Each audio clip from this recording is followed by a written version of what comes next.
मी उपेंद्र पंडित, अध्यक्ष JBG Satara hill half marathon 14व्या एडिशनचा. आमची तयारी आता पूर्ण जोरात चालू आहे.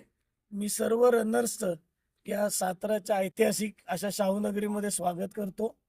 तसंच मी सर्व जे सातारकर आहेत यांनाही अपील करतो की त्यांनी आज एक्स्पोचा शेवटचा दिवस आहे, तर संपूर्ण आपल्या परिवारासह असा फिटनेस एक्स्पो जो वर्षातून एकदाच घडतो, तर त्याचा लाभ घ्यावा. मोठ्या संख्येनं एक्स्पोला सर्वांनी भेट द्यावी. तसंच सातारकरांचा उत्साह हा रनर्सचा फ्लो वाढवत असतो, रनर्सचा उत्साह वाढवत असतो. तर सातारकरांनी यावर्षीही दरवर्षीप्रमाणे रस्त्यावरती दुतर्फा उभं राहून टाळ्या वाजवून रनर्सला प्रोत्साहित करावं. यासाठी मी सर्व जनतेला आवाहन करतो की तुमच्यामुळेच ही रेस यशस्वी होते. तसंच ही रेस साताऱ्यातील पोलीस परेड ग्राउंड पासून सुरू होऊन नगरपालिका याच्या मार्गे बोगदा आणि यवतेश्वर घाट आणि प्रकृती रिसॉर्ट पर्यंत जाऊन परत येते. त्यामुळे सकाळी 6 ते 10 या वेळेपर्यंत हा रस्ता बंद राहणार आहे वाहतुकीसाठी. याची सर्व सातारकरांनी नोंद घ्यावी. प्रशासनानं त्याबद्दलचा खुलासा सर्व सोशल मीडियामधून केलेला आहे. काही पर्यायी रस्ते पण उपलब्ध आहेत.